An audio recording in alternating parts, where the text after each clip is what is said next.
我觉得你可以把刚刚的慢动作，然后伸展开来，舒服融合在一起。不管你做什么，咱们都跟着你，好吧？来吧，这样。好，太好了，你彻底完了，好。舒展，眉头，眼睛大。表情好。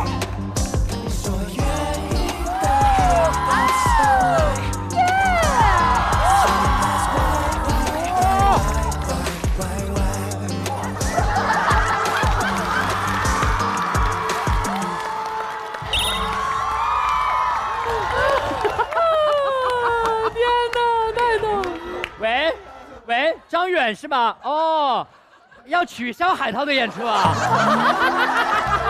哦，好嘞，我通知他啊。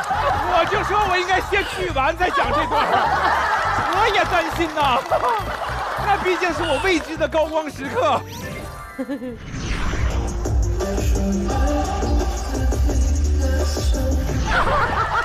我海涛，哎，我特别好奇，你老师就是你该这个表演真的是在P哥里走到4公，5公。哎，我觉得你一点都没有误会，你应该真的是皇族。叶老师，那个皇族想跟你跳个舞，来了。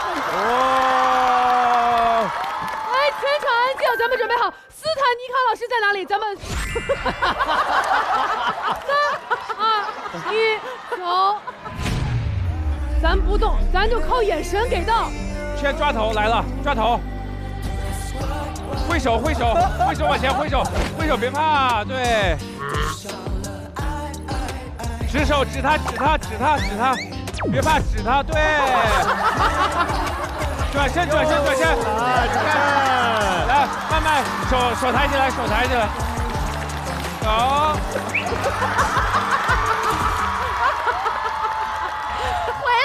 我不跟他们玩。喂，张远是吧？哦，要易老师啦。哎呦喂！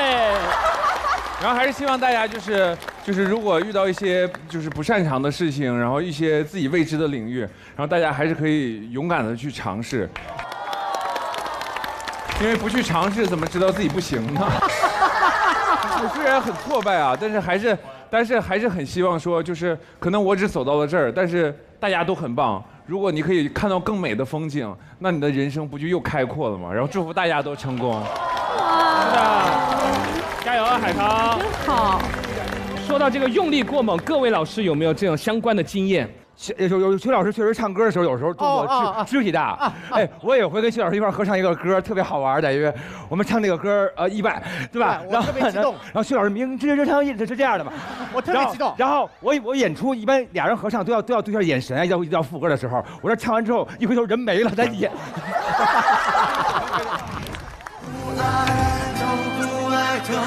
不爱徐老师，我去了你的演唱会啊，你里面唱那首歌永远都会是那个 ending pose 啊，无数。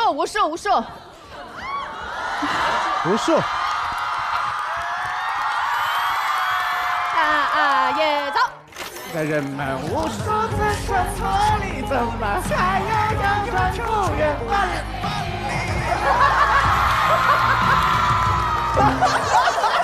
找到他头疼的原因了，甩的。其实我真的有这个习惯，但有几次蛮尴尬的。我刚刚吃完那个什么薄荷糖是绿色的，然后这个像中了毒一样。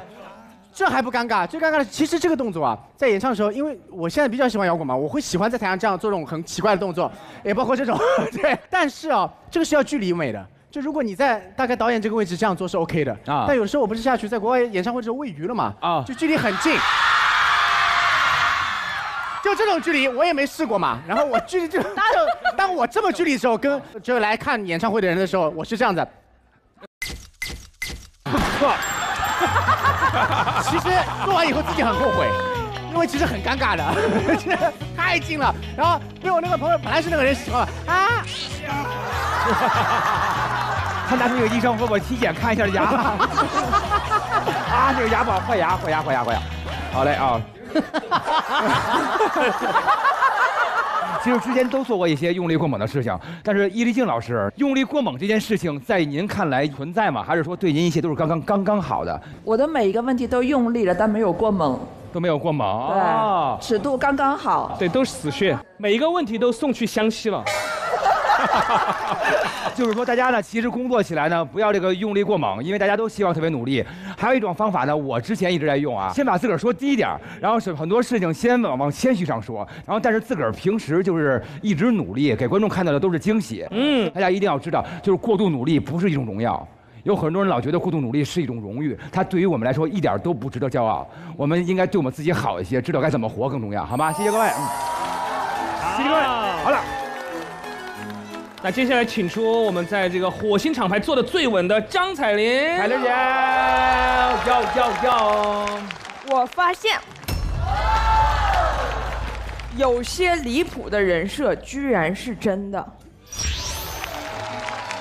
大家有没有一样的质疑？就是有些艺人他的人设非常的夸张，非常的离谱，然后你就会想他怎么可能是真的？他们表现的我不信，直到我发现有些人设他不光是真的，他居然本人比那个还夸张啊！比如吴京老师。这是一个爆料吗？对，因为你们听到吴京这个名字，是不是第一个反应就正义凛然、硬汉？我就觉得他一定平时不是这样的。然后直到有一天晚上，谢楠就是想吃点饭喝2杯，我就去了，我就说吴京老师在吗？然后谢楠说啊，他进组了，我太开心了。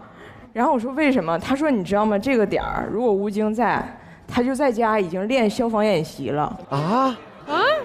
练什么消防演习啊？就突然之间，可能谢楠在家里面看电视看了一半，他突然拿个长楼梯，噔，往楼下一戳就往下爬，是吧？对。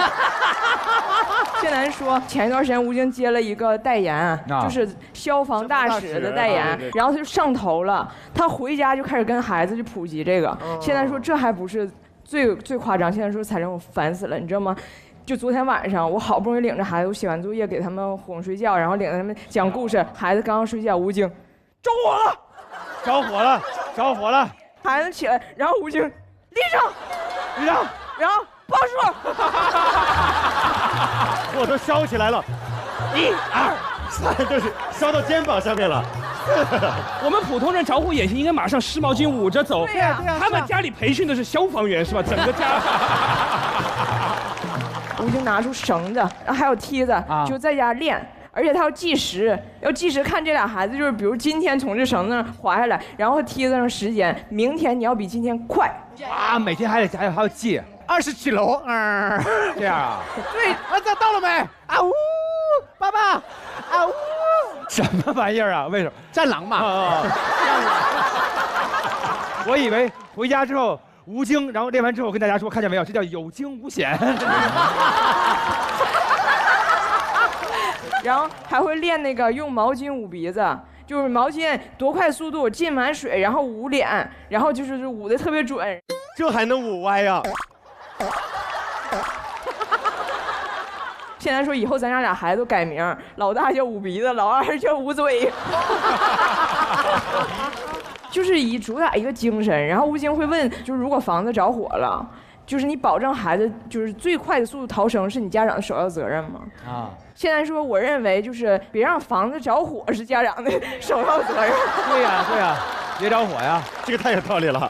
我觉得那个消防大使找吴京简直找得太对了，我没有想到他能这么上头，他这么敬业。然后后来我又见到了金靖，他又帮我证实了这个事儿。因为咱们对金靖的印象是不是就是他的很疯狂、很疯癫，表情也是丰富啊。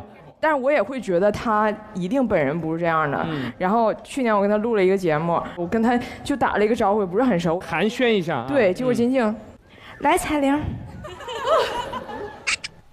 就是上劲儿了啊！然后就过来说，开始那个啊，这导演组烦不烦？这导演烦不烦？这么多事儿。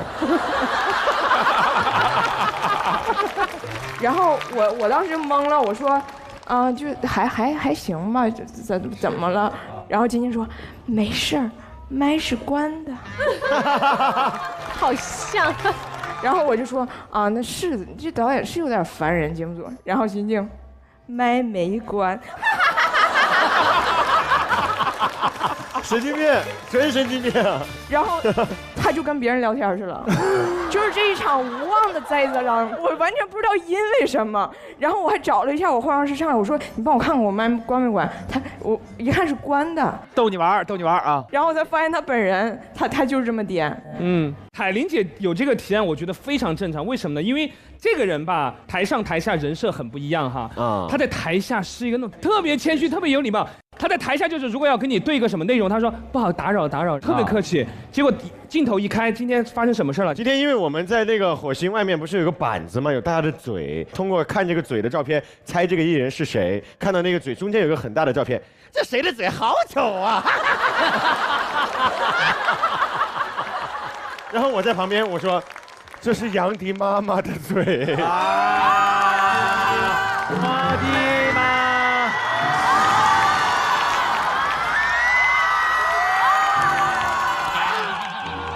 海玲姐，第一个。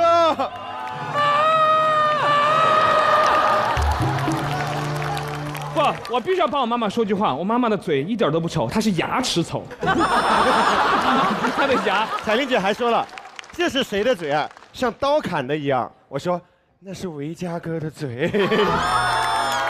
就没好话啊。然后马上很好看，我喜欢他的唇色。而且我听说彩玲好像还改变了嘉哥的人设，对不对？对，因为我跟他录过一个那个家务的那个节目，现场我们在那个观察室的时候，他看我家，他就很难受啊，太乱。然后电视上一播我家，他就不看，我也不知道是怎么回事。我确实真的有点强迫症跟洁癖。嘉哥是那种拿小吸尘器吸大吸尘器的那种人，明白吧？没有那么夸张，因为吸尘器外边也会脏，他拿小吸尘器，吸尘器套娃。我家吸尘器从大到小这样啊。有一次我们俩被派去那个国外出差，我说洗澡，咱们俩共用一个卫生间。我说你洗完澡还是擦一下，要擦干啊。如果我先洗，我会擦干，然后让浴巾我也会给它摆好。而且一般就是那种洗完澡之后，那个烟雾去了散尽之后，玻璃上写几个字：今天辛苦了。今天也是很棒的一天。还会画一个爱心，画一个爱心，对自己好啊，是这种。莫名其妙，自己打扫都不用人进来。后来我们学会了之后，每回开酒店的时候，就在门口直接睡了，连门都不进去，就敲个门，在门口就电梯里睡着了。我身边人设高度统一的贾斌哥是吗？因为贾斌哥现在录节目的时候经常做饭什么的，大家觉得贾斌哥做饭很好吃，他真的爱做饭，爆炸爱做饭，非常喜欢。如果他不是干演员的话，他肯定是厨师。我不是跟贾斌哥合作小品嘛，我们就要去他北京的工作室里面，就对面对台本啊什么在那聊，只要一到饭点儿，贾斌哥就不见了。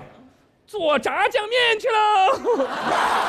后来第二天我要赶飞机走嘛，走之前贾斌哥直接送我他做的那个酸菜包子，而且你见过谁的工作室里面有打包盒？拿去机场路上吃，你和你同事一人4个酸菜包子，太香了。哇，好想认识贾斌哥啊！